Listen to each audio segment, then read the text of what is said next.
Olá, me chamo André França e estou aqui para apresentar para vocês o trabalho que é o papel do Laboratório de Ensaios de Equipamentos de Proteção na garantia e segurança da saúde dos empregados da Eletrobras Eletronorte. Os autores sou eu, André Luiz Costa França, e o colega Marcelo Melo da Costa.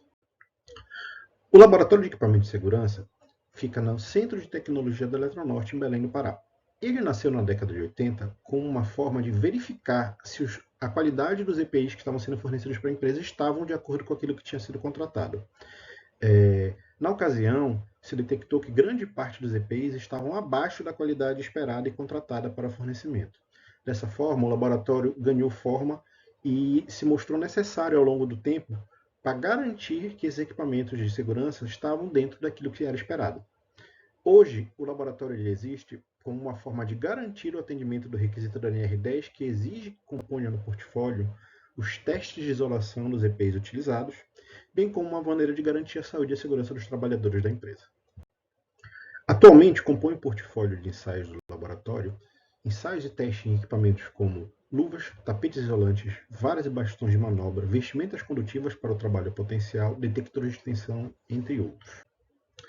Esse trabalho tem por objetivo demonstrar a importância desses ensaios como uma forma de garantir a saúde e a segurança dos trabalhadores da Eletrobras Eletronorte, assim como fazer uma avaliação estatística da qualidade do tipo dos equipamentos que estão sendo fornecidos para a gente e dos impactos que isso aí tem na proteção fornecida por esses equipamentos aos trabalhadores. A metodologia utilizada foi fazer um levantamento do quantitativo de ensaios realizados no período de 1996 a 2016 e ver o índice de rejeição neste mesmo período.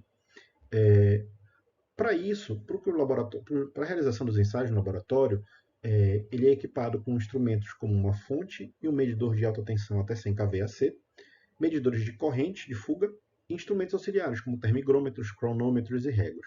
Todos os instrumentos eles têm calibração em laboratórios da Rede Brasileira de Calibração, como uma forma de garantia da rastreabilidade e confiabilidade dos resultados expressos nesse laboratório. Grande parte dos ensaios realizados são para determinação da capacidade de isolação do EPI e EPC. Dessa maneira, a grande maioria dos ensaios é realizada com a aplicação de uma alta tensão, com a medição dessa alta tensão por um equipamento calibrado, e a medição da corrente de fuga no objeto que está sob teste. Então, como por exemplo, luvas. Aplica-se uma tensão de ensaio determinada na NBR 16295, dependendo da classe. Se ela for 00, a tensão de ensaio é de 2,5 kV. Se ela for uma luva classe 4, a gente aplica 40 kV e mede-se a corrente de fuga. A corrente de fuga ela é em função da classe da luva e do tamanho dela. Então, como por exemplo, aí, uma luva classe 00 de 280 mm, a corrente máxima de fuga é de 5 mA.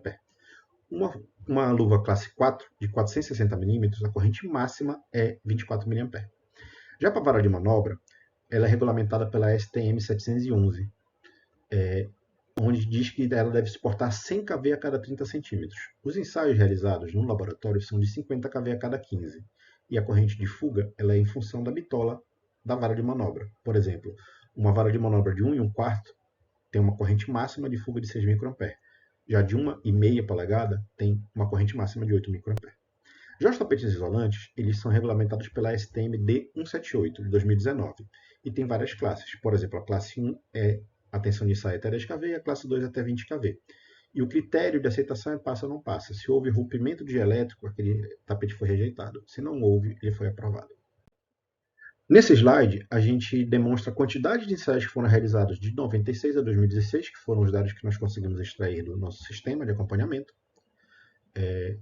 E em alguns casos, em momentos onde houve um aumento da quantidade de ensaios e outros que nem houve tanto esse aumento da quantidade de ensaios realizados, tivemos índices acima de 20%, o que é um fator preocupante, 20% de reprovação dos equipamentos ensaiados. Ao longo desses 20 anos, dentre as várias ocorrências que aconteceram de rejeição de equipamentos de segurança, recentemente uma chamou muita atenção. Nós recebemos um tapete que estava marcado como se fosse classe 2 de acordo com a STM D178. Essa mesma norma ela estabelece numa tabela a espessura mínima que o tapete deve possuir para cada classe de tensão. Nós medimos essa espessura e esse tapete tinha uma espessura adequada para o uso como classe 1, apesar da marcação ser claramente como classe 2. A classe 2 ela deve ser ensaiada em 20 kV, a classe 1 deve ser ensaiada em 10 kV. Nós realizamos um ensaio, como forma de não danificar o tapete que tinha sido fornecido, como se fosse de classe 1. E ele não suportou nem a tensão do classe 1. Ou seja, o fornecimento desse tapete estava totalmente inadequado.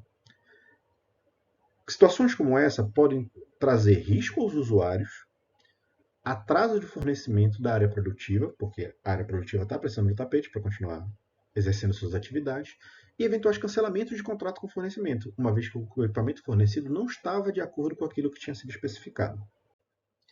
Dessa maneira, a principal conclusão que podemos chegar é que a simples marcação de que um EPI-EPC pertence a uma determinada classe ou suporta um determinado nível de tensão não é condição necessária o suficiente para que aquele equipamento vá de fato fornecer a proteção que ele está indicando. Esse índice de reprovação que nós obtivemos em alguns anos acima de 20% é uma prova disso.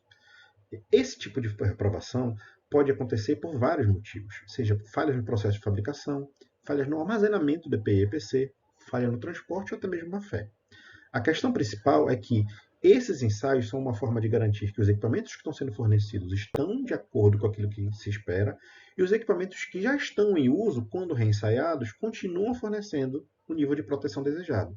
O objetivo final desses ensaios é garantir que o EPI e o EPC, que muitas vezes é a última barreira de proteção à vida do trabalhador, esteja funcionando da maneira adequada. Então, o principal objetivo desses testes é salvar vidas. Aqui estão as referências bibliográficas que nós utilizamos para a elaboração desse artigo. A gente agradece que vocês estejam prestigiando esse artigo e espero que isso contribua de alguma maneira para que a gente continue exercendo esse papel tão importante de segurança do trabalho com mais excelência. Obrigado.